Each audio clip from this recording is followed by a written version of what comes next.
Bapak-bapak, ibu-ibu, dan segenap pemirsa TV One di seluruh tanah air yang saya cintai. Inti dari ajaran agama adalah tentang akhlak. Itu sebabnya Rasulullah menyatakan, aku diutus ke alam ini hanya untuk satu tugas, memperbaiki akhlak. Kepada siapa kita harus berakhlak? 3. Pertama, kita ini harus berakhlak kepada Allah. Itu yang terpenting dulu. Ini fondasinya. Bagaimana cara berakhlak kepada Allah? Caranya 2. Pertama, jangan menyekutukannya dengan sesuatu pun. Yang kedua, jangan menyembah kecuali hanya kepadanya. Dari sini timbullah etika otonom. Sikap merasakan kehadiran Allah dekat dalam hidup. Itu disiplin paling murni. Ya, Bu? Bu? Iya, matanya ke sini dong. Emang enak kok nggak diliatin. So, disiplin paling tinggi dalam hidup, merasakan kehadiran Allah dekat dalam hidup. Saya sendiri, yang kedua Allah. Saya berdua, yang ketiga Allah. Ini membangun sikap moral, disiplin otonom. Disiplin kita kan sekarang kayak anak muda naik motor itu, Pak. Ngebut, lampu merah, nyodok terus. Di-stop sama polisi. SIM, ada, Pak. SNK, punya, Pak. Tahu lampu merah? Tahu, Pak. Kenapa jalan terus? Saya nggak tahu, ada Bapak. Disiplin kita ya begitu itu. Disiplin kita ya begitu itu. Maka konsep disiplin ini tuangkan dalam syariah agar manusia sebagai makhluk yang mulia hidup secara manusiawi. Bahwa laki-laki senang sama perempuan. Senang nggak? Normal. Kalau nggak senang saya ragu-ragu itu. Perempuan suka laki-laki normal. Islam membentuk disiplin lewat namanya syariah. Kau laki-laki suka apa perempuan? Perempuan suka sama, oke, boleh. Lewat sini loh. Lewat pintu yang disebut nikah. Nikah. Ayam nggak punya disiplin. Kalau sudah datang syahwat, jadi nggak peduli banyak orang apa enggak. Dan nggak usah peduli ini ibu saya apa bukan. Namanya juga ayam. Itulah salah satu keuntungan kiai dalam Islam, kiai boleh kawin. Jujur Pak, saya kalau kiai nggak boleh kawin, saya pilih berhenti jadi kiai, Pak. Rontok rambut, Pak.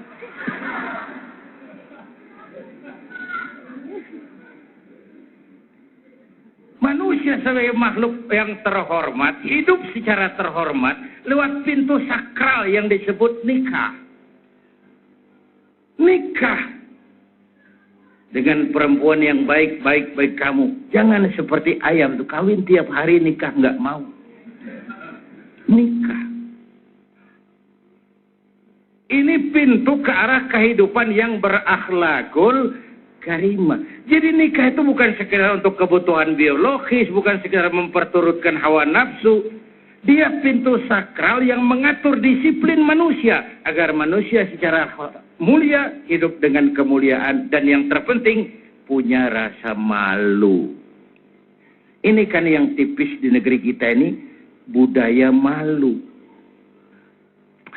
Belum lama Pak, kurang lebih 2-3 minggu yang lalu di Jepang ada berita mengagetkan. Perdana Menteri Hatoyama mengundurkan diri. Di sana sih itu biasa, cuma buat kita itu mengagetkan. Di sana biasa. Kenapa dia mundur? Malu. Kenapa malu? Tidak bisa memenuhi janji kampanyenya. Apa? Waktu dia kampanye dia bilang, kalau saya jadi Perdana Menteri, saya akan menghapuskan pangkalan militer Okinawa dari Jepang. Dia tidak bisa penuhi janji kampanyenya, malu mengundurkan diri. Padahal saya tahu pasti Hatoyama tidak kenal ketuhanan yang Maha Esa. Hatoyama tidak tahu itu Pancasila. Tapi rasa malunya tinggi sekali. Gagal, tidak bisa memenuhi kampanye, mundur. Umumnya orang itu kalau sudah gagal memenuhi janji kampanye, pasang strategi lagi buat kampanye, maju lagi. Ini di luar negeri, Pak. Di luar negeri jauh. Di sini, jauh. Di sini insya Allah sama.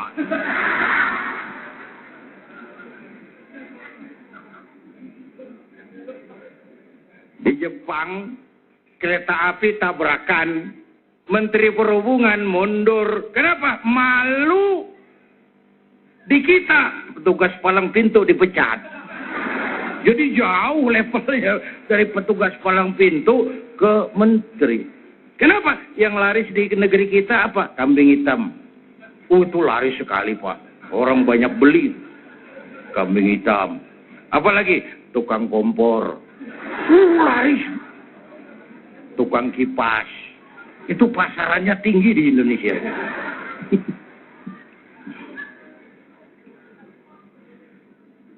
Kemelutnya dalam bidang penegakan keadilan juga begitu. Ada orang teriak, ada maling sapi tuh. Yang dibilang maling sapi nunjuk lagi, alah dia juga nyolong ayam. Kapan mau beres urusan? Nanti yang nyolong sapi cari-cari lagi. Demi Allah, Pak, saya nggak nyolong sapi. Saya tuh nyolong tambang. Cuman saya nggak tahu ujungnya ada sapi. Lebih enteng lagi urusan. Jadi Pak Baliut. Karena kita nggak dewasa. Akhlak kepada Allah. 13 tahun Nabi melaksanakan ini di Mekah. Menanamkan tauhid, menanamkan akhlak kepada Allah, pasang pondasi. Dengan hitungan, kalau pondasi kuat, apapun yang mau bangun di atasnya aman. Kalau pondasi rapuh, bangunan runtuh. Bangunan bagaimana pondasinya. Orang hidup bagaimana kualitas keimanannya.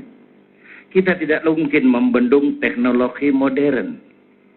Itu sebabnya dari awal Quran kasih peringatan, Iqra, tapi harus Bismi Rabbika. Kalau Iqra dilepaskan dengan Bismi Rabbika, sekarang hasilnya ilmu pengetahuan jadi bencana. Hasil teknologi jadi musibah. Karena Iqra tidak bergandengan dengan Bismi Rabbika. Baca, tapi harus dengan nama Tuhanmu. Baik, terima kasih banyak. Oke, nanti kita akan lanjutkan lagi. Rasulullah SAW bersabda, dan sungguh kalian akan mengikuti jejak langkah orang-orang sebelum kamu, sejengkal demi sejengkal, dan selangkah demi selangkah. Hingga meskipun mereka masuk ke lubang biawak, niscaya akan mengikuti juga. Para sahabat bertanya, ya Rasulullah, apakah mereka itu adalah orang-orang Yahudi dan orang Nasrani?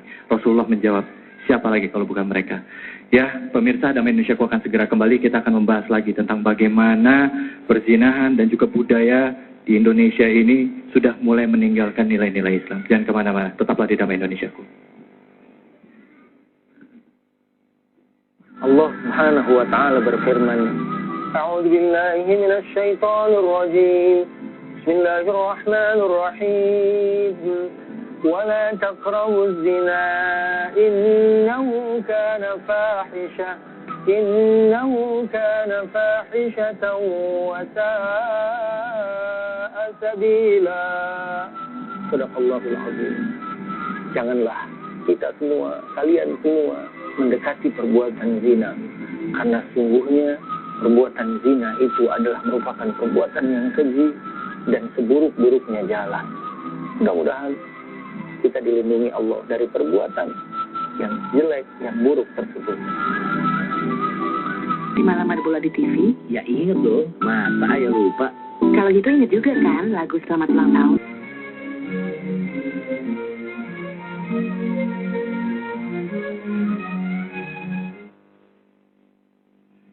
Bapak Ibu pemirsa TV One, ada sebuah hadis berisi tentang analisa ke depan. Rasul menjelaskan inna min asratis sa'ah, di antara tanda-tanda kiamat. Gak usah mikirin kiamat beneran lah, ngeri. Saya juga gak pengen nemuin. Ini kiamat yang sering kita temuin. Hancurnya sendi-sendi kehidupan sosial. Merajalelanya munkarat dan maksiat. Yang munkar menjadi ma'ruf, yang ma'ruf dianggap munkar. Yang tercela diburu orang, yang terpuji dihindari orang. Yang mestinya hina dihormati. Yang mestinya terhormat dihinakan. Terjadi penjungkiran nilai. Tuntunan jadi tontonan. Tontonan dianggap sebagai tuntunan. Inna min asratis sa'ah. Di antara tanda-tanda kondisi sosial itu. Pertama, ayyurfa'al ilmu. Ilmu diangkat oleh Allah. Banyak sesuatu sudah nggak dikerjakan ahlinya lagi. Kiai sama dukun tipis bedanya. Benar-benar. Pemburu hantu pakai sorban. Nanti kiai pakai helm. Absurd. Urusan jadi samar. Siapa pakai apa, siapa mau jadi apa, nggak urusan sekarang ini. Atas nama demokrasi. Atas nama kebebasan hak asasi. Banyak persoalan sudah tidak lagi dikerjakan sama ahlinya. Diangkat ilmu. Padahal saya pernah punya ungkapan, ilmu bikin hidup jadi mudah. Seni bikin hidup jadi indah. Agama bikin hidup jadi terarah. Dengan ilmu hidup jadi mudah. Abad kita sekarang kan knob life. Hidup tekan ke knob. Ya, mau tahu apa tentang klik, klik, klik, klik. Kelihatan di layar. Knob life. Hidup tekan ke knob. Sebagian besar rakyat kita masih hidup tekan perut. Ilmu bikin hidup jadi mudah. Aspek ibadahnya terasa tuh. Dulu tahun 50-an, kita orang Indonesia nih kalau pergi haji ke Mekah 6 bulan, Pak. Tahun 50-an? 6 bulan. Orang udah lupa, dia baru pulang tuh. 6 bulan. Yang ada coba kapal laut tuh. 2 minggu perjalanan, pulang pergi 1 bulan. Mekah Madinah onta. 1 minggu itu Mekah Madinah pakai onta.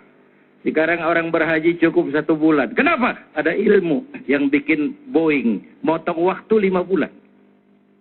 Ilmu bikin hidup jadi mudah. Cepot itu kalau dipegang Asep Sunandar bisa selawat badar itu. Yang megangnya sih beda tuh. Ilmu juga begitu. Karena itu ilmu bikin hidup jadi mudah, seni bikin hidup jadi indah. Baca Quran, ibadah dengan seni tilawah terasa keindahannya. Dakwah, ibadah dengan seni terasa sentuhannya. Dengan seni hidup jadi indah. Dengan agama hidup jadi terarah. Coba kita masuk yang kedua. Apa kata Nabi tanda kiamat itu? Ilmu diangkat. Banyak hal dikerjakan orang bodoh. Yang kedua, wa yafsual zina. Zina jadi pekerjaan hari-hari. Jadi pemandangan umum, dianggap biasa, tidak tabu lagi. Orang lebih menghargai selingkuh daripada poligami. Ayo ngaku. Ya walaupun saya kira dia bukan pilihan terbaik memang. Bu, wayak sual zina, padahal seks, agama menghargai seks. Agama meletakkan seks pada tingkat yang sakral. Agama mengakui seks sebagai kebutuhan hidup. Tapi agama memberikan jalan formal supaya bisa dinikmati dengan tenang dan enak. Contoh, kucing. Tahu kucing? Kucing, Bu. Kalau kita yang ngasih ikan, kucing makannya tenang. Tenang. Kenapa? Dia sadar nuraninya itu. Ini ikan resmi. Ya, saya nggak nyolong, ini yang punya, yang kasih. Tenang dia makan. Tapi kalau dia nyolong, coba lihat, kucing kalau makan ikan boleh nyolong, nggak tenang makannya itu. Cari kolong tempat tidur, tengok kiri, tengok kanan. Ada piring jatuh, kabur kencang. Kucing ngerti saya nyolong. Seks juga gitu. Seks juga gitu. Kalau sah, resmi, anteng. Tenang. Nggak takut diintip orang. Masa bodoh capean yang ngintip kok. Tenang menikmatinya. Ya Bu ya? Apaan?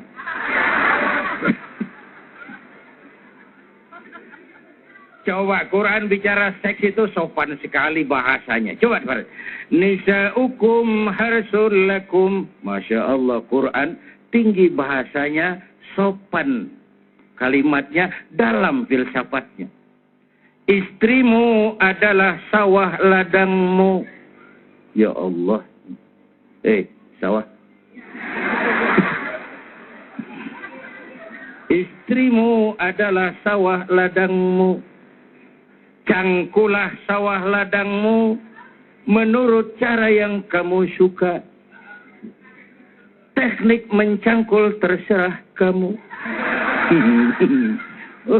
Nyangkul sambil mundur juga boleh. Asal yang dicangkul sawah sendiri. Nah, ya. Jangan coba-coba nyangkul sawah tetangga. Baik, terima kasih banyak Kiai. Jadi mesti nyangkul ini nyangkul sawah sendiri ya. Jadi tadi Kiai lebih baik poligami Kiai ya. Saya Nggak bercanda Kiai. Saya nggak bilang begitu. Ya, Cuma ya. saya setuju kalau ada pendapat begitu. Ini ilmu Pak Priyo. Baik, kita jawab dulu. Halo, assalamualaikum. Assalamualaikum. Waalaikumsalam warahmatullahi wabarakatuh. Bapak siapa di mana ini Pak? Bapak Waldi Bapak Waldi di Cawang. Cawang. Silakan Pak Waldi. Pertanyaannya apa kepada Kiai? Assalamualaikum Pak Kiai. Waalaikumsalam. Saya mau nanya ke Kiai, bagaimana hukumnya kalau berzina? Wah. Bagaimana hukumnya kalau berzina? Mas Waldi, Iya. maaf. Pernah melakukan? Enggak, belum. Wah, jangan. ya, baik. Ini kayaknya udah berniat nih, Kiai. Oke, Pak Waldi, terima kasih banyak. Ya, Iya. baik. Kiai, jawaban Kiai nanti akan diberikan kepada Anda. Apa hukumnya berzina? Jangan kemana-mana, tetap di Damai Indonesiaku.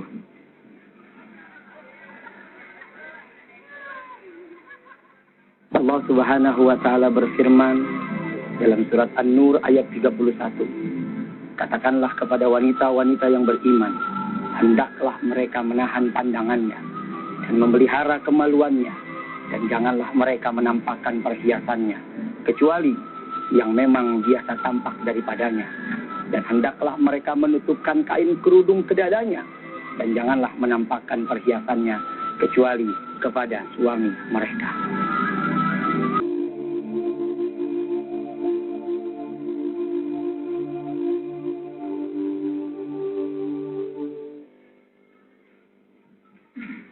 Bapak, Ibu, dan pemirsa TV One yang saya cintai. Tadi ngomong apa sih? Hah? Poligami. Zina dikerjakan terang-terangan. Tanda kiamat. Orang merasa itu lumrah saja. Lalu tanda berikutnya wa yushrabal khamru. Arak jadi minuman kebanggaan. Apalagi sekarang oplosan tuh. Udah berapa banyak yang jadi korban.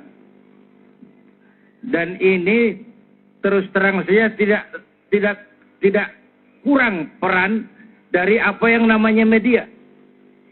Kita nggak bisa nyalain medianya barangkali. TV kita nggak bisa salahin. Yang megang remote.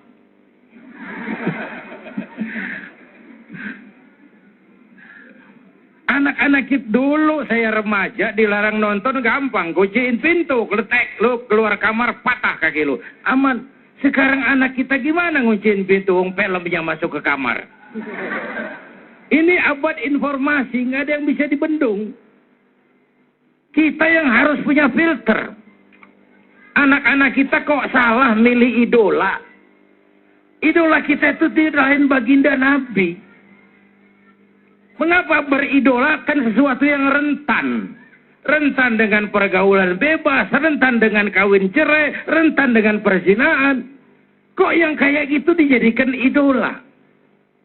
Selain memang media kita juga, kalau siaran entertain selebritis tiap jam.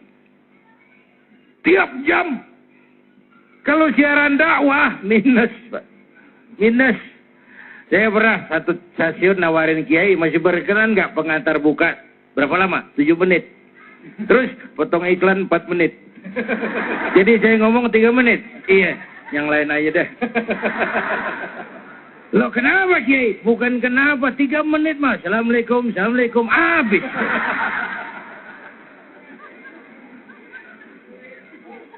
Nanti yang malam ada lagi tuh, 25 menit, 45 menit, siaran dakwah. Formatnya dibikin murni entertain. Satu kiai kumpul sama 4 pelawak. Tenggelam kiainya. Oh, pelawaknya 4. Sebutannya dikasih jam tayang penuh, sentuhan rohani Islam. 1 jam penuh, jam 3. Yang ratingnya jeblok. Jam 3 dekat subuh. Kampret yang mau nonton. Maaf, mumpung ada Pak Karni nih. Nanti kita minta pendapat beliau tentang media. Tapi kalau tentang kehidupan selebritis, Anda lihat kan, itu cost production-nya murah, ratingnya tinggi, iklan banyak masuk, mama demen bener nonton. Lu ngaku. Jadi anak kita kalau ditanya siapa Khalid bin Walid, nggak tahu. Siapa Umar bin Abdul Aziz? Tahu. Apa sih yang kamu tahu? Katanya Anang sama Syahrini. Ya sekedar ngambil contoh aja, contoh. Sama si Anu katanya Anu. Kata siapa? Kata si Anu. Anu, nggak ada urut, nggak ada titiknya. Ngumpulin omongan si Anu.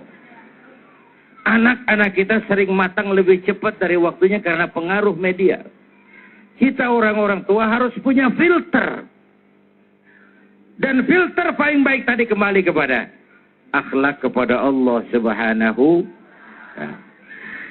Bapak Ibu, dalam Quran ada cerita Nabi Yakub. Kerisauan beliau kalau ada bicara tentang putra-putrinya itu apa? Ma ta'buduna min ba'di. Quran. Nak, kalau bapak tidak ada umur, kamu nyembah apa, nak? Kamu bakal jadi hambanya siapa, nak? Ayo, ngobrol. Ibu-ibu hamba Allah apa bukan? Hamba Allah. Kata siapa? Kata ibu. Kalau kata ibu, kan namanya ngaku. Ngaku boleh dan murah. Yang mahal itu diakui.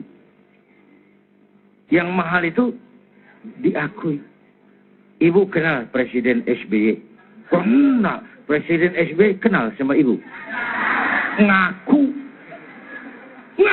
boleh dong. Tapi diakui apa tidak? Itu yang kita belum tahu. Oleh karena itu, sekali lagi, Iqra harus dengan Bismi Rabbika. Baca, tapi dengan nama Tuhanmu. Teknologi, tapi harus dengan dasar iman. Kekuasaan ada manfaatnya kalau dipegang tangan orang beriman. Popularitas bahkan kalau jatuh di tangan orang beriman itu sih sampah.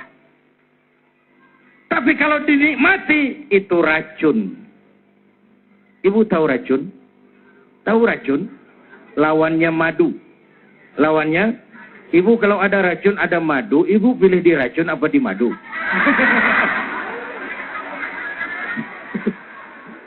Dua-duanya racun katanya. Baik, terima kasih banyak Kiai. Masih ada satu pertanyaan yang tadi belum dijawab Kiai sebenarnya. Hukumannya untuk pezina itu apa sih Kiai? Ya, sebelum nanti kita masuk ke jeda ikan, mungkin bisa dijawab dulu Kiai tentang masalah perzinahan ini. Kiai. Hukumnya apa di Islam? Iya, dalam fikih zina itu 2 macam. Ada zina muhsan dan ghairu muhsan. Zina muhsan, zina yang dikerjakan oleh orang yang sudah berkeluarga. Itu hukumannya lebih berat. Dipendam badannya separuh badan, dilempari batu, sampai mati. Ada yang ghairu muhsan. belum berkeluarga, belum bersuami istri, itu dirajam, dicambuk sebanyak 100 kali punggungnya. Tapi yang lebih berat saya mau sampaikan bukan itu, sanksi sosial, Pak. Sanksi sosial. Masyarakat itu punya hukum yang tidak tertulis, tapi kekuatannya lebih dahsyat dari hukum tertulis. Itu yang luar biasa. Sama juga kalau suami ibu korupsi, ibu ke pasar, pedagang pada bisik, bininya koruptor. Ini hukum sosial. Anak kita pergi sekolah, anaknya koruptor. Ini hukum sosial, lebih berat daripada hukum. Dan saya tidak suka membagi-bagi dosa, ada dosa kecil, dosa gede. Itu pada tingkatan awam. Tapi pada tingkatan batin kita lebih tinggi, jangan lihat besar kecilnya dosa yang kau kerjakan dong. Tapi lihat kepada siapa dosa kau lakukan. Jangan juga lihat besar kecilnya sebuah nikmat, tapi lihat siapa yang kasih itu nikmat. Saya kasih contoh, ibu ketemu Presiden SBY, dikasih duit 10.000 rupiah, seneng nggak? Kemana-mana cerita nggak? Padahal 10.000, tapi yang ngasih Presiden. Bagaimana kalau yang ngasih Allah? Jangan lihat besar kecilnya pemberian, jangan lihat besar kecilnya dosa yang kau kerjakan, tapi kepada siapa dosa kau lakukan. Siapa yang berikan itu nikmat. Dan nikmat akan berubah menjadi bencana kalau kita tidak pandai mensyukurinya. Popularitas, penghargaan orang itu sering jadi racun. Ya Bu ya? Apa sih bedanya saya dengan saudara-saudara? Sama, kita kesini untuk cari ridho Allah. Sama. Cuma saya ngomong, saudara dengerin. Apa berarti saya lebih hebat dari saudara? Setan. Nggak ada bedanya. Saya bisa ceramah juga karena ada yang dengerin. Benar. Baik. Hebat saya pidato 2 jam, menggelegar, berkobar, membakar. Yang dengerin nggak ada. Paling kata Hansip itu Ustaz sudah lama begitu ya. Terima kasih banyak Kiai. Kita akan lanjutkan lagi. Tadi Kiai sempat menyinggung tadi mengenai masalah pergaulan bebas ya. Bahwa ada peran media juga. Kebetulan di sini ada Pak Karnilias Pak. Nanti mohon izin Pak, bisa diskusi tentang peran media Pak ya. Jangan kemana-mana, tetaplah di Damai Indonesiaku.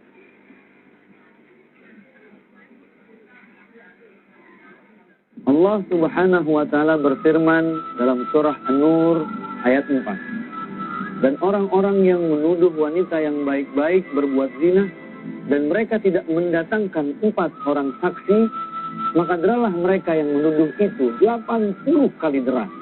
Dan janganlah kamu terima kesaksian mereka buat selama-lamanya. Dan mereka itulah orang-orang yang fasik.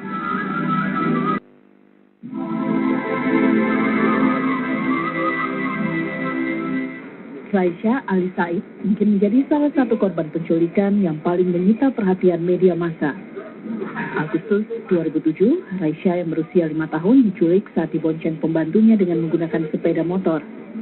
Saat itu Presiden Susilo Bambang Yudhoyono bahkan bereaksi setelah 8 hari Raisya diculik.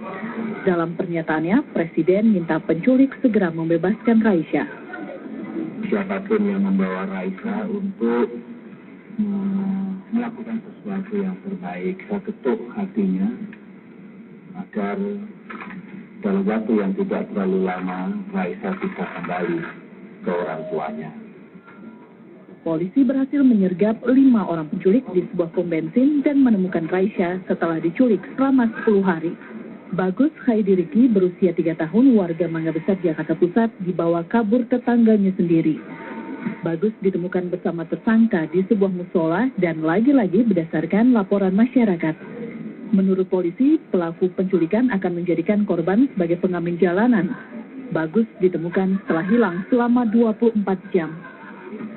Berdasarkan data dari Komnas Perlindungan Anak, jumlah kasus penculikan anak meningkat tiap tahunnya. Terhitung periode Januari hingga Mei 2010 saja, sudah terjadi laporan 67 kasus penculikan. Motifnya beragam, mulai dari diiming-imingi uang hingga penipuan lomba kontes bayi. Bahkan, korban penculikan terkadang dieksploitasi dan dijadikan pekerja anak. Kini hanya kewaspadaan orang tua yang bisa menjamin keselamatan anak, termasuk meningkatkan kewaspadaan di tingkat lingkungan sekolah dan bermain agar penculikan anak tidak lagi kembali terjadi. Ya, pemirsa Damai Indonesiaku dimanapun saja Anda berada, apa tadi yang kita saksikan ada sebuah peristiwa yang terjadi di negara kita tercinta ini, ramai atau marak tentang penculikan anak. Bahkan ada isu dikatakan bahwa anak ini diculik dan organnya itu dijual.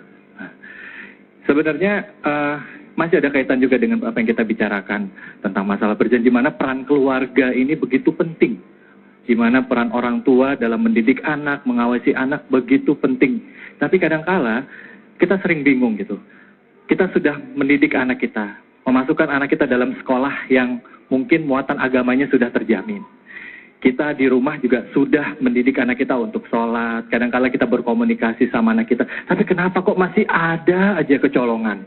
Masih ada aja anak-anak kita yang mungkin ya mereka terjerumus melakukan pergaulan bebas ataupun melakukan misalnya coba narkoba dan lain sebagainya. Kiai, kenapa hal ini bisa terjadi, Kiai? Silakan, Kiai.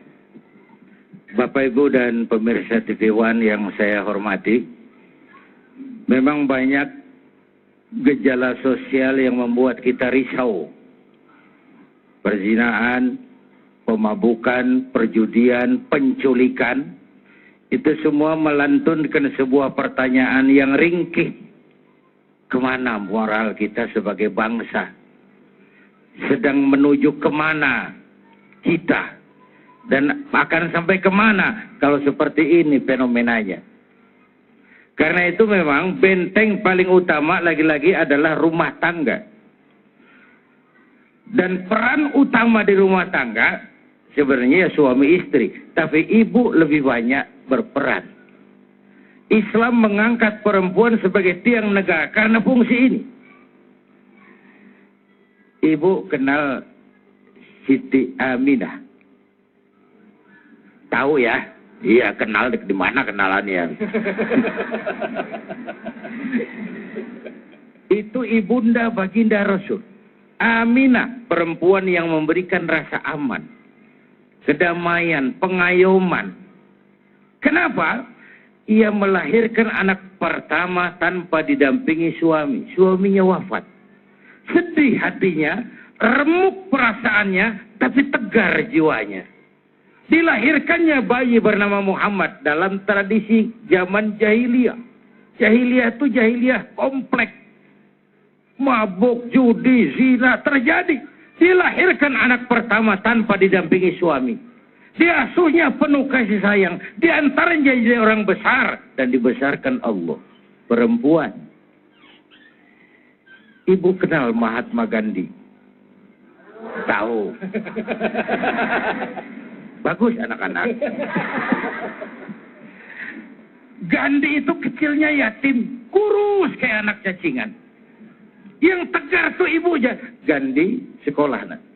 Gandhi jadi orang besar, nak. Gandhi kalau perlu sekolah ke Inggris, biar Inggris menjajah kita. Nggak salah kau sekolah ke Inggris, tapi jangan jadi Inggris, Gandhi. Jangan sentuh minuman keras. Gandhi belajar. Gandhi, Mahatma Gandhi jadi orang besar karena dorongan ibunya. James Watt. Siapa itu? Apa nemu uap tuh? Jadi besar karena dukungan ibunya. Perempuan melahirkan orang-orang besar, tiang negara. Bahkan melahirkan orang besar.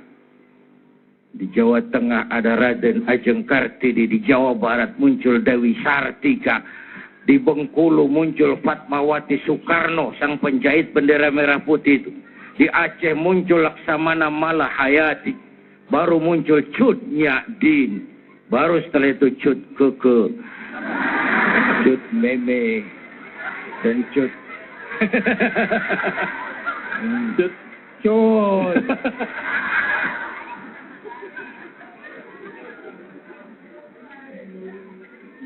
Jadi basic utamanya memang Al-Bait, Madrasatul Ula, rumah tangga sekolah yang pertama.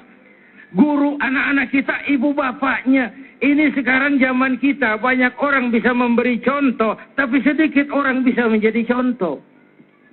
Memberi contoh mudah, jadi contoh sulit. Banyak kita memberi contoh tapi tidak menjadi contoh. Baik, terima kasih banyak Kiai. Nah, tadi kita sudah mengambil beberapa kesimpulan penting. Banyak orang tua ya meminta anaknya untuk ini tapi tidak bisa memberikan contoh. Nah, saya rasa tepat sekali bicara mengenai masalah pendidikan. Kebetulan hadir di sini Ibu Haja Eli Rizwan. Assalamualaikum Ibu.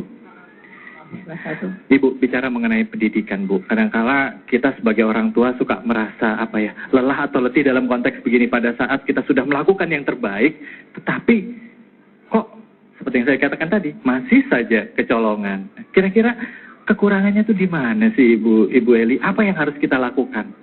Silakan Bu. Terima kasih. Bapak Ibu yang saya muliakan, Ustadz yang saya muliakan juga, dan para pemirsa yang saya hormati di rumah, Assalamualaikum warahmatullahi wabarakatuh. Yang pertama sekali kalau menjawab pertanyaan Mas David adalah karena kita, kalau saya boleh mau bertanya nih sama bapak-bapak, boleh nggak saya berdiri? Boleh, silakan. Nanya apa Bu? Bapak-bapak yang berada dalam ruangan ini yang saya hormati, ada nggak di antara bapak-bapak yang dulu sekolah untuk menjadi ayah? Ibu-ibu sayang yang di sini, yang di rumah maupun yang di bawah, ada nggak yang dulu sekolah untuk menjadi emak, menjadi ibu? Itu. Pertamanya itu permasalahannya adalah karena kita nggak sekolah jadi orang tua, kita sekolah untuk menjadi ahli dalam bidang kita masing-masing. Ya. Sekarang ini ada revolusi teknologi. Ya.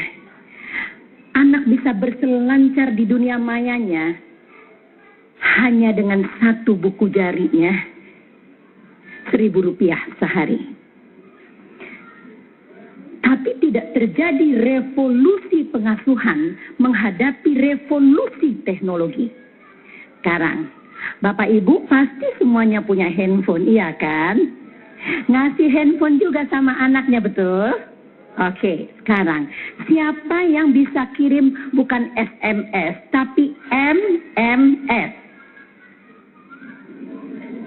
Kan? Nah, jadi inilah kecolongan besar kita karena kita gagap teknologi. Seandainya saya lemparkan ini kepada ibu kira-kira akan gimana? Ibu tangkap. Ibu, ya, itu. Ibu akan siap menangkap bola saya. Ya, itu disebut bahasa Sundanya antisipasi. Ya, tetapi kita yang datang badai teknologi, kita nggak punya antisipasi sama sekali terhadap itu. Kecolongannya di situ. Kita kasih perangkat teknologi ke tangan anak kita, kita tidak bisa menggunakannya. Ya, dulu Mas Khalid dibilang kira-kira 2-3 minggu yang lalu, ya para ahli pakar teknologi masih bilang bahwa anak-anak kita itu penghuni asli dunia gadget. The native gadget bahasa Jawanya. Sekarang kita imigran gadget. Kita orang pendatang ke dunia gadget itu. Sekarang yang terjadi 3 minggu yang lalu, para ahli digital dunia berkumpul di Amerika. Mereka bilang anak-anak kita sekarang the right now generation. Generasi sekarang juga. Untuk menjadi orang tua, the native gadget saja kita kelimpungan. Kita kasih perangkat ke tangannya, kita tidak bisa menggunakannya. Konon lagi menjadi orang tua generasi sekarang juga. Dia download dengan gampang, unduh dengan gampang semua gambar yang tadi Ustadz udah bahas. Dalam hitungan detik, satu buku jarinya masuk. Gitu. Ya. Dan kepanasan. Kalau kepanasan aja, para ibu dan bapak yang saya muliakan, nggak apa-apa. Tapi itu, kalau gempa punya potensi tsunami, pornografi punya potensi merusak otak 2 kali lipat dari narkoba. Sudah? Jadi sekarang gitu loh, kalau menjawab pertanyaan tadi, di mana bolongnya? Karena kita terlalu lama abai, terlalu lugu, terlalu, kalau zaman dulu Ustadz pasti hafal nih. Saya kan hampir seumuran tuan saya. Si situasi aman terkendali. Bapak merasa, ibu merasa memberikan perangkat kepada anak, situasi aman terkendali. Enggak, anak kita right now generasi sekarang juga. Dia dapatnya sekarang juga, begitu ada razia dia hapus sekarang juga. Enggak ketemu. Ya, baik, terima kasih banyak. Jadi kesimpulannya bahwa kita sebagai orang tua jangan kalah sama anak-anak ya Bu ya. Juga harus tahu pada saat kita memberikan alat atau gadget kepada anak, kita juga mesti tahu selami dunia anak. Apa yang terjadi pada anak kita selami dunia anak, sehingga kita bisa mudah mengawasinya. Jangan hanya sekedar begitu saja. Dan juga dengan benteng agama. Begitu Pak Kiai ya, seperti tadi Pak Kiai sampaikan. Ya, baik. Sebelum kita tutup segmen ini, saya mau bertanya dulu. Ibu-ibu di sini ada yang mau kira-kira melontarkan pertanyaan kepada Pak Kiai? Silakan. Ya.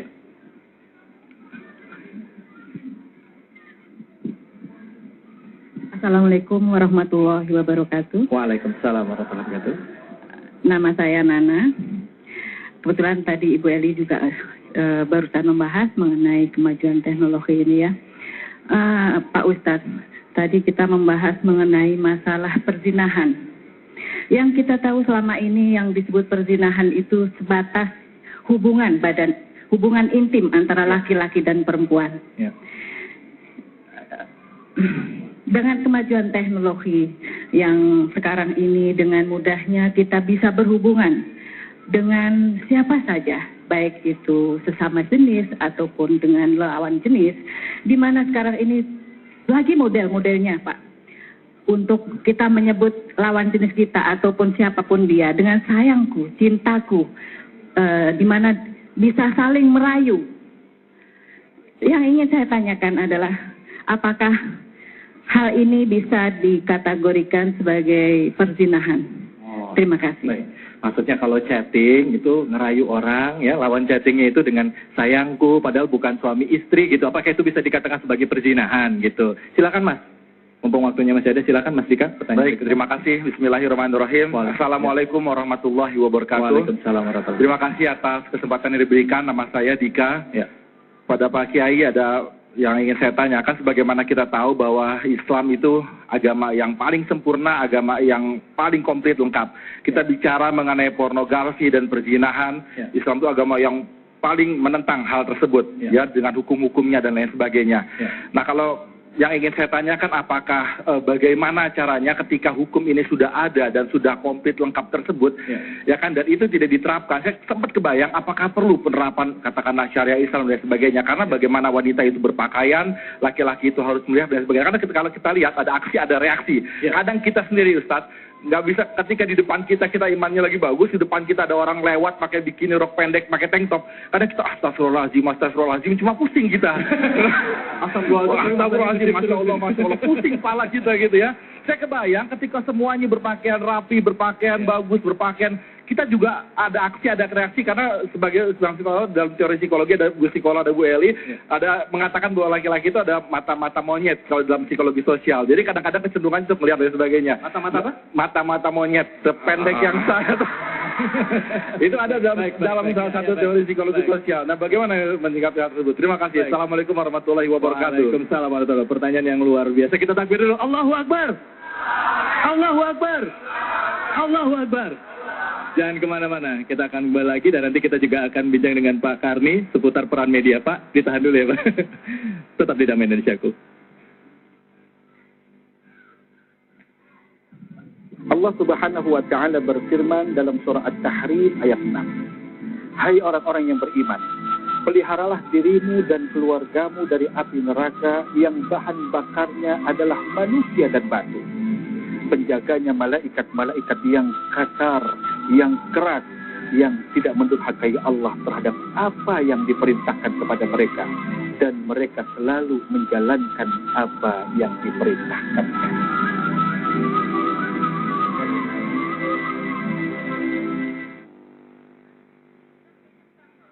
Bapak, Ibu, dan pemirsa TV One, saya masuk kepada pertanyaan pertama Ibu Nana ya. Ibu Nana. Apa tadi chatting? Ya, kalau misalnya chatting, bilang sayang itu termasuk perzinahan nggak terhadap lawan jenis yang bukan suami? Ya. Pertama, larangan Quran itu la taqrabuz zina. Jangan dekati perbuatan zina. dalam hal ini ada dua hal.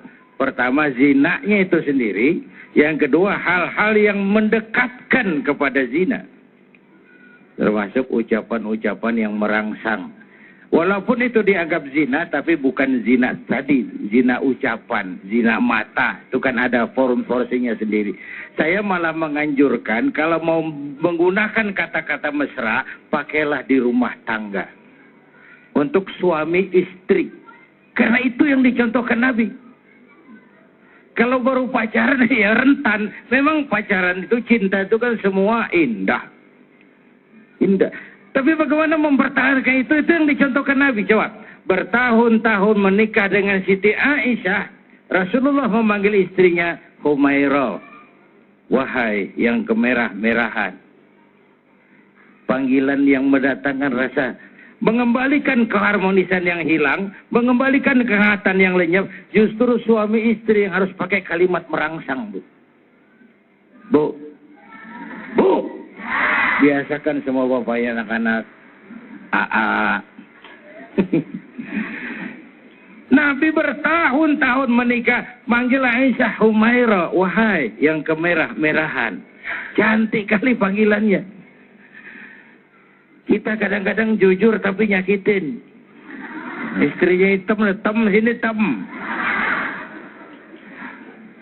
Perlu kalimat-kalimat indah, mesra, mengembalikan kehangatan, mengembalikan keharmonisan. Perlu, tapi pakai untuk suami istri. Buat anak-anak kita, boya yang wajar saja, jangan berlebihan. Itu saja saya kira. Yang kedua tentang syariat. Ada fungsi, ada posisi. Syariat Islam itu kan tujuannya pertama, wataknya itu pertama, al-musawat bainan nas fi takalifil ahkam.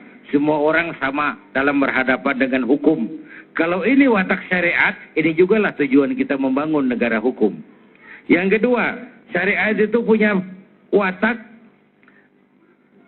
taklilut takalif, menyedikitkan beban. Sholat kalau tidak mampu berdiri, boleh duduk. Yang ketiga, ada mulharaj, ada tahapan dalam pelaksanaannya. Karena itu yang tidak disukai Islam adalah sikap yang berlebihan. Cintailah sesuatu sekedarnya. Bencilah sesuatu sekedarnya. Jangan mengidolakan orang berlebih-lebihan. Satu saat kenyataan tidak menguntungkan, kita akan kecewa juga berlebihan. Yang wajar-wajar saja. Cintailah yang kau cintai sekadarnya, karena boleh jadi besok dia kau senangi. Bencilah yang kau benci sekedar saja, karena boleh jadi besok dia kau sukai. Sederhana dalam bersikap. Sebuah episode di zaman Nabi Isa, ada orang menarik-narik perempuan, minta dijatuhi hukuman karena dia berzina. Nabi Isa diam saja. Ya Isa, tegakkan hukum, rajam dia. Diam saja Nabi Isa. Akhirnya masyarakat marah. Setelah masyarakat marah, Nabi Isa bilang begini saja. Siapa yang diantara kamu merasa tidak punya dosa, silakan hukum ini perempuan. Akhirnya majelis bubar. Ini sebuah potret, jangan berlebihan. Kita ini kalau melihat orang salah kan rasanya kita suci benar. Ya, padahal kita mungkin enggaknya bukan enggak zina, tapi enggak ketahuan gitu.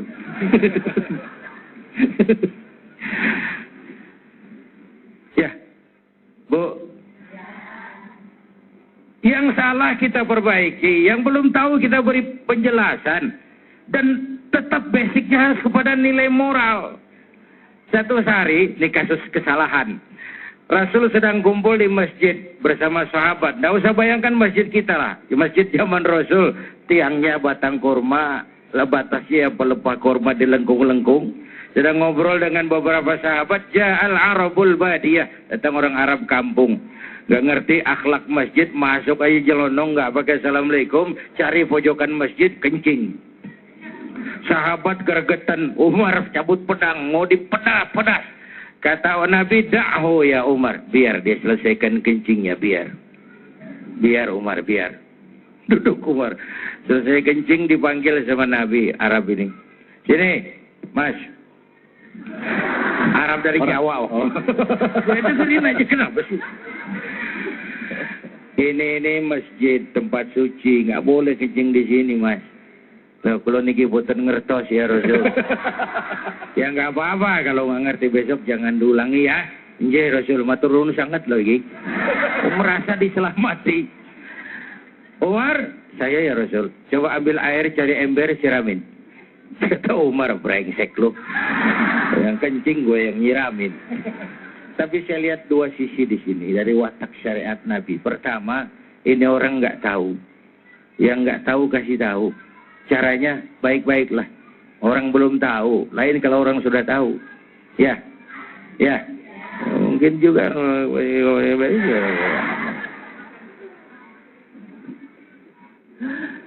Kiai, berarti syariat ini bisa diterapkan di Indonesia, Kiai?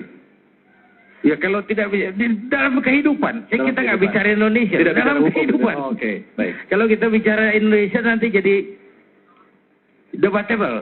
Dalam kehidupan. Ya. Dan saya yakin Indonesia memang walaupun bukan negara agama, tapi negaranya orang beragama. Dan dari sejak zaman Jawa, simbol-simbol itu sudah ada. Coba lihat raja-raja Jawa itu alun-alun keraton, masjid besar. Masjid besar, alun-alun keraton. Simbol kehidupan agama dan negara tidak boleh dihadapkan, tapi harus berdampingan. Berdamping, bukan bersanding, bukan bersanding. Jangan hadapkan agama dengan negara, itu nggak menguntungkan. Bapak Ibu hadirin yang saya hormati, itu potret. Jadi yang belum tahu kasih tahu. Caranya pelan-pelan. Jangan mancing ikan pakai anggur. Ikannya godek marah kita. Ikan goblok anggur nggak doyan. Bukan makanannya. Yang kedua, akhlak syariat itu, coba orang kencing sedang enaknya di stop. Wah, mending ditempeleng, Pak. Jadi penyakit loh itu. Biarin dia terusin dulu kencing. Jadi penyakit, sehingga orang ini merasa benar-benar diselamatkan oleh baginda Rasul. Saya kira itu tentang watak syariat ya. Ya, baik, terima kasih banyak Kiai. Pak Karni, tadi kita bicara bahwa sekarang ini orang banyak beranggapan bahwa media memiliki sumbangsi yang cukup besar juga untuk perilaku bebas di Indonesia saat ini. Bagaimana filter terhadap media itu masih kurang gitu. Nah, sekarang bagaimana? Apakah kita bisa menggunakan media ini juga sebagai salah satu sarana kita? Silakan Pak, bisa berdiri. Salah satu kedudukan saya. Jadi itu. Silakan Pak Kardi, silakan Pak Kardi. Ya, ini kayaknya Pak Ustadz kita Buya Zainuddin udah capek duduk, jadi pengen diri. Ada alasan dia untuk berdiri. Beliau ini sahabat lama saya, ya. Pak Ustadz, hadirin hadirat, pemirsa di rumah. Assalamualaikum warahmatullahi wabarakatuh. Tadi saya ditanya mau bertanya atau tidak, atau menanggapi. Saya bilang nanggapin. Kalau bertanya, saya mau bertanya, apa benar poligami diizinkan? Memang kalau saya baca surat An-Nisa itu ditutup. Hanya kalau kamu bisa berlaku adil, dan Allah sungguh-sungguh tahu bahwa kamu tidak akan bisa berlaku adil. Selesai, Pak Ustaz. Tapi fokus kita bukan itu, media. Apa yang dikatakan Pak Ustadz Buya Zainuddin MZ, sahabat saya tadi adalah benar. Bahwa media membawa semua yang buruk, ya, tapi juga semua yang baik. Jadi hanya di Indonesia yang berkembang itu lebih banyak yang buruk. Tahyul, pornografi, gosip. Kenapa? Publik kita itu kok senang banget dengan gosip. Ada 10 televisi, 9 gosip dari pagi sampai sore atau 8, tapi laku. Karena rakyat itu betul-betul suka gosip. Jadi kita tidak bisa menghindar dari, tadi Ibu bilang revolusi teknologi. Yang benar itu untuk media. Revolusi teknologi komunikasi. Jadi komunikasi itu sekarang ada TV, kemarin ada komputer, sekarang internet, Twitter, Facebook dan sebagainya. Facebook pun udah tinggal, Twitter. Ke depan rumah kita pun detik ini kita pencet, ketahuan siapa aja yang masuk rumah kita. Ini perkembangan. Dan menurut saya bahwa kita tidak boleh menghindar dari itu. Tapi bagaimana mengeliminirnya? Kenapa hanya anak-anak kita yang rusak? Kenapa anak-anak orang di Eropa, di Amerika pakai internet, pengetahuan, seluruh pengetahuan tinggal pencet. Jadi kalau tadi Pak Ustadz bilang pencet, porno keluar. Tapi pencet, apa yang dibilang James Watt lah, Aristoteles, semua detik ini terhidang di depan mata. Betapa majunya teknologi informasi. Jadi kembali ke media di Indonesia. Bagaimana masyarakat menyikapinya? DPR sama pemerintah sudah bikin KPI. Tinggal kalau ada yang tidak setuju dengan tayangan tayul, porno, tinggal kirim surat. Karena KPI wajib memfollow-up setiap pengaduan. Tapi pada malas untuk mengirim. Padahal bisa pakai website. Kembali kepada saya, orang media. Saya ketua ATPSI. Saya mengetuai semua asosiasi televisi swasta di Indonesia. Saya termasuk yang tidak setuju tayul, porno, dan segala macam berlebihan tersebut. Tapi kalau tidak ada rambunya, itu akan semakin menjadi-jadi. Untungnya sudah ada rambunya, ada lembaganya. Dan saya sendiri, kalau Pak Zainuddin Amjad hari ini bisa dilihat seluruh rakyat Indonesia. Saya 2 tahun lalu membangun TV One dari sebuah TV yang sangat dihujat. TV yang paling porno itu namanya La TV. Ada layar tancap, ada kisah tengah malam, ada Smackdown yang kekerasan pun situ. Ibu-ibu bisa lihat sekarang, walaupun mungkin tidak enak nonton entertainment, tapi kami ngasihkan komunikasi, termasuk Damai Indonesia. Saya kira TV yang punya, alhamdulillah, kita takbir, Allahu Akbar. Yang punya dakwah 1 jam, alhamdulillah, adalah TV One. Terima kasih. Dan mudah-mudahan ini bisa lebih mencerahkan dan menandingi yang tadi. Jadi kita menyikapi revolusi itu, bukan menyetop revolusi. Terima kasih. Wassalamualaikum warahmatullahi wabarakatuh. Waalaikumsalam warahmatullahi wabarakatuh. Pak Karni, sebenarnya masih ada satu pertanyaan lagi Pak Karni. Mohon jawab. Apakah bisa Pak Karni porsi dakwah ini dibanyakin diperbanyak di stasiun-stasiun TV swasta gitu? Silakan Pak Karni. Mohon. Ya, kalau boleh saya TV swasta yang lain, itu tergantung direksinya. Kalau TV One Pak? Kalau TV One tergantung kita, kalau semakin memang banyak yang menginginkan, pasti kita kasih. Bagaimana Ibu menginginkan semuanya Bu? Insya Allah. Tidak hanya ibu-ibu yang di sini, tapi pemirsa seluruh. Baik, terima kasih banyak Pak Karni. Alhamdulillah Rabbil Alamin. Terima kasih banyak Pak Karni. Jadi kembali lagi memang peran dari orang-orang yang mengelola pertelevisian inilah yang mereka harus juga bisa mensortir dan memberikan informasi-informasi yang bermanfaat, diperbanyak informasi yang bermanfaat untuk para pemirsa kita, khususnya pemirsa yang ada di Indonesia. Jangan kemana-mana, Damai Indonesiaku akan segera kembali.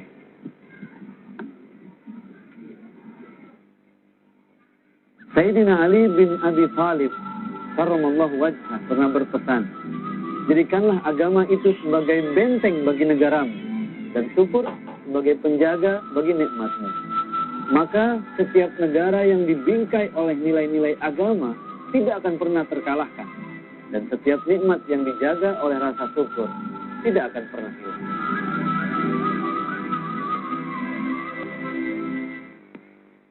Alhamdulillahirrabbilalamin. Pemirsa TV One dimanapun saja berada, kita kembali lagi di Damai Indonesiaku. Pembahasan kita begitu menarik. Tadi muncul beberapa pertanyaan dari sekian banyak pertanyaan-pertanyaan yang diberikan. Di antaranya adalah, bagaimana Ibu, apa yang harus saya lakukan seandainya anak saya sudah terlanjur menyaksikan tayangan yang bersifat pornografi tersebut? Tadi Ibu mengatakan bahwa otak itu kan bisa rusak ya Ibu ya, potensinya 2 kali lipat kerusakan otak. Nah, apa yang bisa kita lakukan Ibu? Bismillahirrahmanirrahim. Jadi pertama sekali Bapak Ibu harus memastikan apakah benar anak kita sudah melihat apa belum, dengan cara menanyakan kepada mereka tentang orang lain dulu, tentang temannya. Sekarang anak-anak ya pada suka ngelihat ini gitu. Nanti dia akan bercerita temannya dan nggak sengaja dia akan mengatakan tentang dirinya. Yang kedua, kalau tahan, tarik napas panjang 3 kali, lepaskan pelan-pelan, jangan panik. Itu dulu, relax ya. Yang ketiga, baru tanya sama mereka. Jadi bagaimana perasaanmu? Bukan apa yang kau pikirkan. Kebanyakan anak-anak kita juga nggak pakai pikir dulu, perasaan dulu. Jadi tanya apa perasaannya. Apa yang kau rasakan. Keempat, baru tanya pada dia, menurutmu benar nggak nak kita sebagai muslim atau muslimah lihat hal-hal yang seperti itu? Tunggu dia menjawab. Bapak Ibu, ini penting sekali untuk tidak menasihati pada saat anak emosinya sedang bermasalah. Ya, pergunakanlah bagaimana, mungkin udah sering Ustadz menjelaskan bagaimana menggunakan cara berkomunikasi Nabi Allah Ibrahim ketika beliau akan menyembelih Nabi Ismail. Ya Ismail, aku akan ayah bermimpi menyembelih engkau, bagaimana pendapatmu? Kata-kata meminta pertanyaan atau pendapat anak itu jauh lebih baik daripada menasihati, karena kalau kita menasihati, suara itu di luar kepala. Itu yang penting kita mengingat. Tidak membangun kesadaran diri. Tapi kalau kita tanya bagaimana pendapatmu, suara di dalam kepala. Jadi sebetulnya lengkap sekali sudah Islam ini, Bapak Ibu, kalau kita kembali. Terus kemudian yang berikutnya, baru kita arahkan, kalau yang kurang kita tambahi, yang lebih kita kurang, yang bengkok kita luruskan. Nah, terakhir, Bapak Ibu, ada berapa 4 hal yang penting yang perlu kita perhatikan. 1, hadirkan Allah dalam diri anak. Ada atau tidak ada kita, ya Allah ada. Kedua, kalau memberikan perangkat dengan alasan, karena hasil riset menunjukkan kita nggak pakai alasan kasih perangkat kepada anak. Ketiga, dengan persyaratan, dengan peraturan, ya bahwa mama berikan ini nak, tahan pandanganmu, jaga kemaluanmu. Ini kita mungkin lupa mengatakan itu kepada anak-anak kita. Anak kita menyaksikan apa saja tanpa menahannya, menahan pandangannya. Ya, baik. Terima kasih banyak, Ibu. Saya yakin begitu banyak yang ingin disampaikan, tapi karena waktunya sangat terbatas. Tapi biar bagaimana, terima kasih banyak Ibu atas ilmunya. Mudah-mudahan bermanfaat untuk kita semua. Silakan Ibu bisa kembali duduk lagi. Ya, Pak Kiai, mungkin kira-kira Pak Kiai, apa yang bisa kita simpulkan Pak Kiai dari tema kita? Kita tadi menanyakan ada apa dengan moral bangsa. Apa kesimpulan kita pada pada sore hari ini Pak Kiai? Silakan Kiai. Pertama, saya mau kembali kepada awal pembicaraan. Iqra harus dilandasi dengan Bismi Rabbika. Ilmu dan teknologi harus didasari dengan keimanan.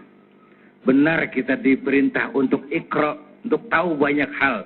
Tapi sebelum itu harus landasannya adalah Bismi Rabbika, dengan nama Tuhanmu. 1. Yang kedua, nilai disiplin tertinggi adalah iman. Merasakan kehadiran Allah dekat dalam hidup. Menjadi hamba Allah yang utuh. Kita perlu Allah.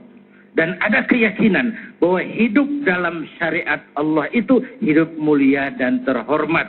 Sebagaimana sudah kita bicarakan tentang bagaimana Islam menyikapi seks, bagaimana Islam menyikapi sikap laki-laki dan perempuan. Tidak ada jalan yang ditutup, tapi diberikan jalan terhormat sesuai dengan maksud syariat itu sendiri. Yang ketiga, pada sisi yang waktu yang bersamaan kita harus juga berakhlak kepada sesama manusia. Selain kepada Allah yang merupakan hablum minallah, berakhlak kepada sesama manusia. Bahwa ada anak bangsa yang salah jalan, yang keliru, tapi mereka bagian dari kita juga. Harus kita perbaiki secara bersama-sama. Sehingga dengan demikian kita berharap peristiwa-peristiwa itu tidak terjadi lagi di masa yang akan datang. Kita tidak boleh alergi dengan kemajuan teknologi. Bahkan itu tuntutan kehidupan agama. Agar hidup bisa kita laksanakan lebih mudah.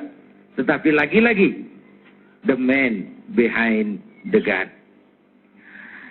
Kalau pisau dipegang oleh orang beriman, paling-paling jauh leher ayam. Ya, tapi kalau dipegang preman, bukan cuma leher ayam, leher temannya sendiri. digarap. Pisaunya sama, penggunaannya beda. Ketika tangan orang yang memegang juga berbeda. Begitulah harta, begitulah kekuasaan, begitulah alat-alat teknologi, tergantung dalang yang megangnya.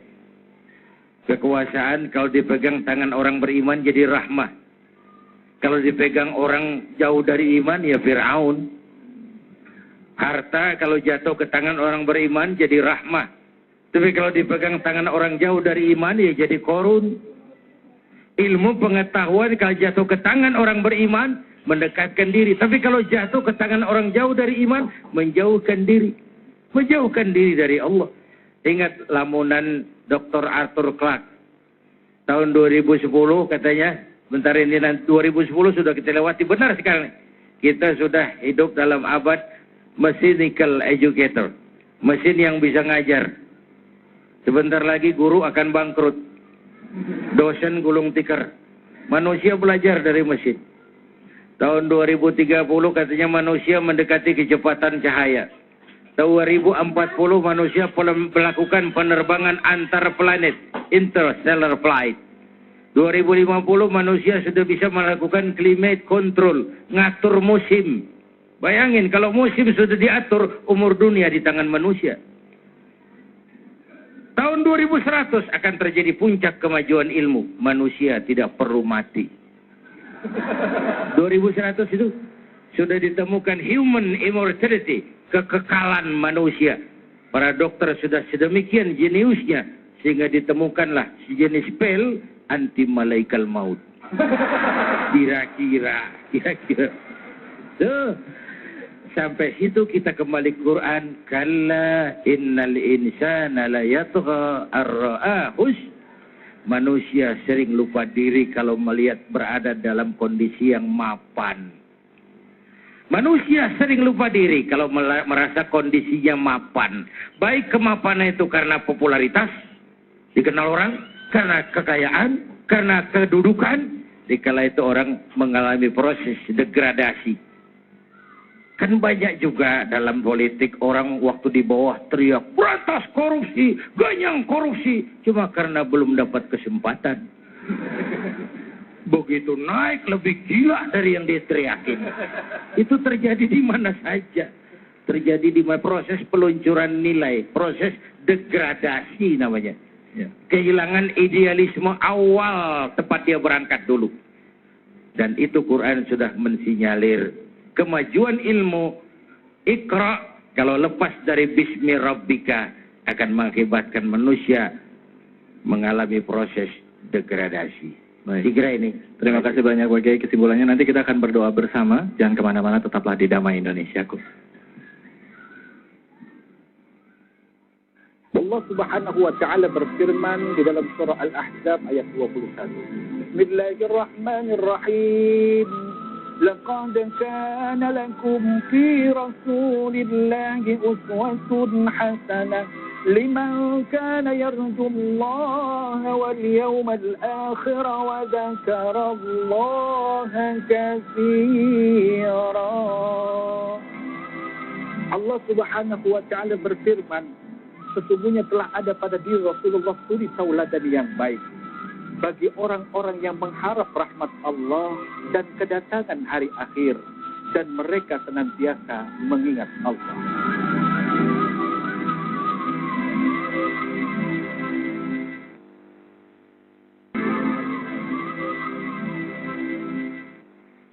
Ya, alhamdulillahirrahmanirrahim. Pemirsa TV One dimanapun saja Anda berada, kita hari ini sudah mendapatkan begitu banyak hal penting, terutama mengenai masalah pornografi. Masalah pornografi ini ada tanggung jawab kita semua. Kita di sini tidak ingin menyalahkan atau menyudutkan siapapun, tetapi ini adalah satu bahan renungan bagi kita semua. Kita doakan pada Allah, semoga kita minta saudara-saudara kita yang saat ini sedang diuji oleh Allah, diberikan hidayah, dibukakan pintu hatinya untuk bisa kembali bertobat dan juga kembali ke jalan Allah. Dan juga kita yang ada di sini juga tidak ikut-ikutan juga menyaksikan dan menyebarkan aib dan juga fitnah yang belum tentu kejelasannya.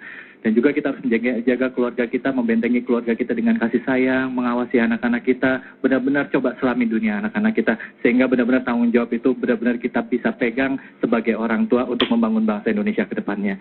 Kiai, sebelum kita tutup, Kiai mungkin Kiai bisa doa sedikit untuk kita semua untuk penenangan hati kita. Silakan Kiai. Bismillahirrahmanirrahim. Alhamdulillah Rabbil Alamin. Salli wa sallim ala Sayyidina Muhammad wa ala alihi wa sahbihi ajma'in. Allahumma ya Allah, Engkau maha pengasih dan tidak pernah pilih kasih. Engkau maha penyayang, yang sayangmu tiada terbilang. Dengan sepenuh perasaan dan pengharapan, dalam segala kerendahan dan kelemahan, kami bermohon kepadamu ya Allah. Berikan kepada kami rakyat dan bangsa Indonesia kekuatan iman untuk menjaga akhlak dan moral bangsa kami.